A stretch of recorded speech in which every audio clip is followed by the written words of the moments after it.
Hello everybody. A quick update. I've got a lot of little Lactuca plants coming up of various kinds. I can tell some of them the leaves are more heavily serrated than others. Some have the heavier purple on them than others. But I've got dozens in this little area. I did want to bring in an update on my health. A full 3 weeks after breaking the fever off of my flu, I'm still really struggling with breathing. Even the slightest bit of short walks or anything just knocks me down. Today we're almost up to 70 degrees. Friday we were 20 degrees in snow. We've got rain moving in, and the moisture is a complicating factor. One of the things I want to touch on with the flu, because it's a virus, we call it the flu, but what we're talking about is a virus, and that is like the coronavirus, the COVID-19. These viruses typically cause upper respiratory distress, and that is the danger of it.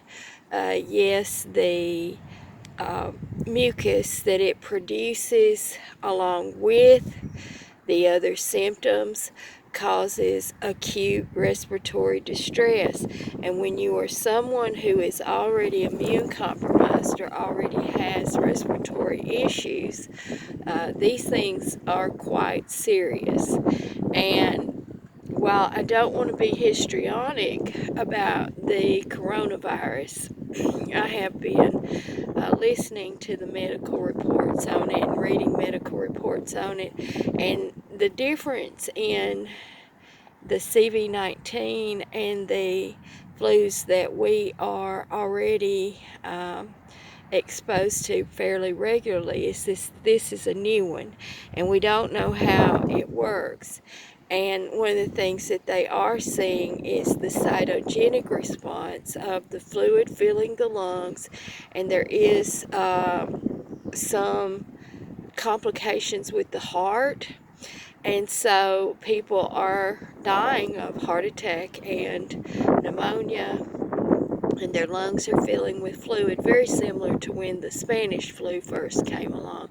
And if you want to enlighten yourself about this in an informative manner, you would do good to watch when the Spanish flu first came in. Now it is what we normally have now,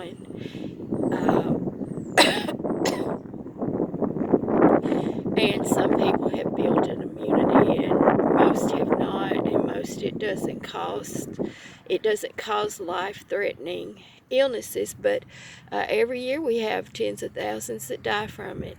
So flu in any form, influenza viruses, are not anything to be taken lightly, and should be taking every precaution not to get, especially if you already have illnesses.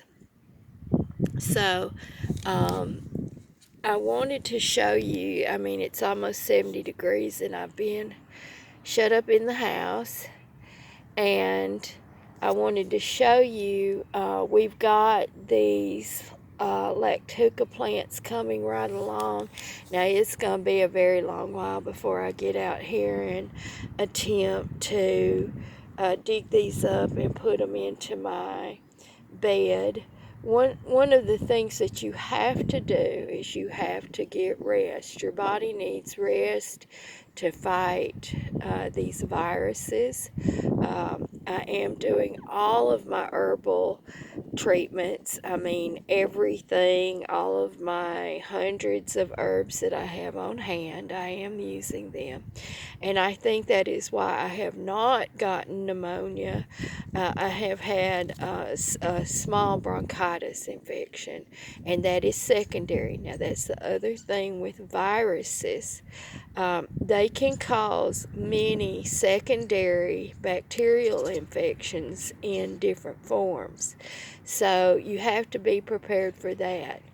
Now, whether it's the flu that we already know, this year's variety had 3 different components, and one of them was H3N3. Well, now this COVID virus, which is a coronavirus, what you have to do is you have to prepare equally for all of them. In that there may be that you're in the house for 3 weeks, which I pretty much have been. I've not been quarantined or anything, but I've been out. I've been to work, but I come home and I rest. But you have to be prepared to not go out to do extra trips. First of all, you don't want to be out in the markets. You don't want to be where there's a lot of people, because that's where you can pick up secondary infections or additional viral exposures. So I know that. So I wear my purple nitrile gloves and my mask, face mask, when I go out. I go at non-peak hours so that I don't run into too many people. Something that is quite astonishing with the influenza viruses, the coronavirus, is that it's attacking fairly young, healthy people. The cashier at my local Dollar General today, when I walked in, leaning on my buggy and face mask and gloves on, she said, "Are you still sick?" And I said, "Yes, I am." She said she was too, about the same time I got it. And I think she said it was the week before I got it. She had the influenza A, that is our seasonal virus this year. And she's probably only 22, 23. She's pregnant. And she is still suffering the same way: the burning lungs, the tightness in the chest, the getting out of breath, the chronic coughing, not being able to get comfortable when you're laying or sitting. And so it hits people of all kinds, all types, all ages, and what you need to do is to protect yourself from that. So I know that there are shortages out there. It's going to be worse, so you need to prepare this flu season, even if we're only dealing with the influenza A. It's hitting people very hard this year, so there's going to be supply interruptions. There's a lot of things not on the shelf right now. And so you want to make sure you've got your foods that you normally eat, and cleaning supplies and bath tissue, and medicines to bring fever down. Cough drops help minimally, but they do help some. And to be very, make sure you got plenty of water. Now, don't drink a lot of water at one time when you have these kind of upper respiratory situations, because your body is already producing a lot of fluid. Most days I feel as if I am drowning. My lungs, they're so heavy, and I have a lot of excess saliva and coughing and things like that. That's why I wear the mask, actually, and that is the importance of the mask. Not necessarily that you're keeping other people's germs from getting to you, but to keep your germs from them. And then if everybody did that, then any disease, any contagion would not be as easy to spread. And of course, being aware of hand washing and sanitizing, and being conscious of how you touch your face and stuff. Cough into your sleeve. Do not spit.